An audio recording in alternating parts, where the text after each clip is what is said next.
কোনো নাটক না করে বাংলাদেশ ম্যাচ জিতবে সেটা কি হয়? সেটা কখনোই আসলে হয় না। যেই ম্যাচটা বাংলাদেশের জেতার কথা 9 উইকেটে বা 8 উইকেটে এবং যেই ম্যাচটা বাংলাদেশের শেষ করে ফেলার কথা 15 বা 16 ওভারে, সেই ম্যাচ বাংলাদেশ জিতেছে 4 উইকেট এবং সেই ম্যাচ বাংলাদেশ গিয়ে শেষ করেছে 19তম ওভারে। এমনকি বাংলাদেশ আসলে এই ম্যাচটা হারতেও পারত, এরকম একটা অবস্থাও আসলে তৈরি হয়ে গিয়েছিল।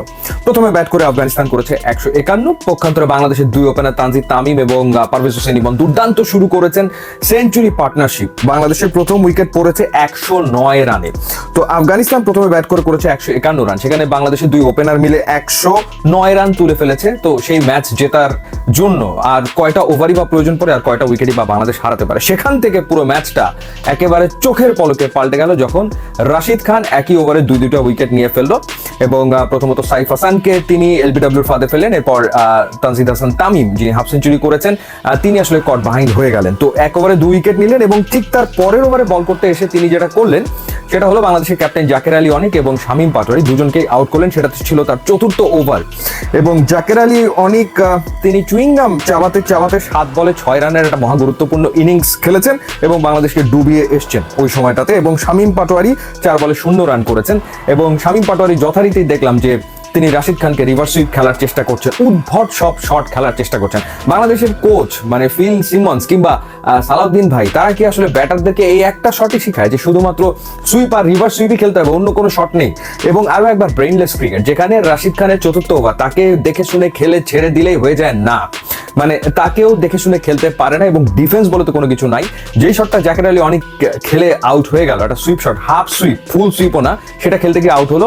এরপরে শামীম পাটোয়ারি নো ডিফেন্স, ব্যাকফুটে দাঁড়িয়ে থাকলো রীতিমতো, পায়ের কোনো কাজ নেই, এলবিডব্লিউ হয়ে গেল দুইজনই এবং বাংলাদেশ ওই সময় রীতিমতো কাঁপছে, ম্যাচ হারার মতো পরিস্থিতি তৈরি হচ্ছে। এরপরে নূর এসে তানজিম সাকিবকে আউট করে দিল এবং ঘটনা যেটা হয়েছে, জাকের আলী অনিক এবং শামীম পাটোয়ারি দুজনে মিলে রিভিউ নিয়ে শেষ করে ফেলেছে, প্লাম এলবিডব্লিউ, তারপরে তারা রিভিউ নিয়েছে। এরপরে দেখা গেল তানজিম সাকিব, যিনিও এলবিডব্লিউর শিকার হলেন বা আম্পায়ার তাকে এলবিডব্লিউর আউট দিলেন, আসলে ইনসাইড এজ ছিল, ব্যাটে লেগেছিল।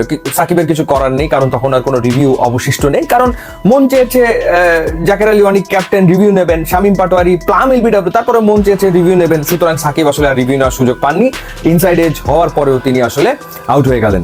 এরপর একটা পার্টনারশিপ দরকার ছিল 35 রানের, যা হোক রিশাদ হোসেন এবং নুরুল হাসান সোহান তারা সেই পার্টনারশিপটা করেছেন এবং তারা পার্টনারশিপটা করে ম্যাচটা বাংলাদেশকে জিতেছেন। রিশাদ হোসেন 9 বলে 14, নুরুল হাসান সোহান ওমর জাইকে 2টো ছক্কা মেরেছেন। শুরুর দিকে ভীষণ রকম নড়বড়া, তাকেও মনে হচ্ছিল যে কোনো মুহূর্তে সোহান আসলে আউট হয়ে যাবেন, যেভাবে তিনি পাকিস্তানের বিপক্ষে আউট হয়েছিলেন এশিয়া কাপের ওই ম্যাচটাতে। কিন্তু একটা ছক্কা মারার পর তার কনফিডেন্স বাড়ার পর দ্বিতীয় যে ছক্কাটা মেরেছেন দুর্দান্ত, দেখার মতো, 2টা 6 তিনি মেরেছেন। তো বাংলাদেশ ম্যাচ জিতেছে ফাইনালি 4 উইকেটে। এবং যদি ব্যাটিং এর কথা বলি, মানে যা করার দুই ওপেনারই করে দিয়ে গেছেন। 109 রানের পার্টনারশিপ, যেটা এর আগেও তানজিদ তামিম এবং পারভেজ হোসেন ইমনের 17 রানের পার্টনারশিপ আছে, 110 রান তারা করেছিলেন পাকিস্তানের বিপক্ষে, এটা তাদের দ্বিতীয় সেঞ্চুরি পার্টনারশিপ। এবং তানজিদ হাসান তামিম তার ক্যারিয়ারের 8ম হাফ সেঞ্চুরি তুলে নিয়েছেন 3টা 4 এবং 3টা ছক্কার মারে। এবং পারভেজ হোসেন ইমন তার ক্যারিয়ারের 3য় হাফ সেঞ্চুরি পেয়েছেন, 4টা 4 এবং 3টা ছক্কা তিনি মেরেছেন। একজন হাফ সেঞ্চুরি করেছেন 35 বলে ইমন এবং তানজিদ হাসান তামিম তিনি 34 বলে হাফ সেঞ্চুরি করেছেন। তো যাই হোক, মিডিল অর্ডার না থাকলে কি হয় সেটা দেখা গেল। প্রপার মিডিল অর্ডার না থাকলে কি হয়? সৌম্য সরকার পৌঁছতে পারেননি, দলের সাথে তিনি নেই। লিটন কুমার দাস ইনজুরির কারণে ফিরে এসছেন। তাওহিদ হৃদয় অসুস্থ থাকায় খেলতে পারেনি। বাংলাদেশ একদম গুনে গুনে 6টা ব্যাটার নিয়ে খেলতে নেমেছে এবং এই জাকের আলী বা শামীম হোসেন আসলে তারা মিডল অর্ডার ব্যাটার না, তারা ফিনিশার হিসাবেই আসলে খেলে থাকে। তো মিডল অর্ডারের যে জায়গাটা, সেই জায়গাটা কেউ না থাকলে এরকম ক্রাইসিস তৈরি হয়ে যায়, সেটাই আসলে হয়ে গিয়েছিল। এর আগে যদি বোলিং এর কথা বলি, সেক্ষেত্রে 2টো উইকেট তানজিদ হাসান সাকিব নিয়েছেন, 2টো উইকেট রিশাদ হোসেন নিয়েছেন, তাসকিন নাসুম 1টা করে উইকেট নিয়েছেন, মুস্তাফিজ 1টা উইকেট নিয়েছেন। বোলাররা বোলারদের কাজটা করেছে এবং আফগানিস্তানকে তারা 151-তে আটকে রাখতে পেরেছে। গ্রাউন্ড ওয়াজ লিটল, শারজার মাঠ ছোট মাঠ, সেখানে ডেফিনেটলি বোলাররা ভালো কাজটা আসলে করেছেন।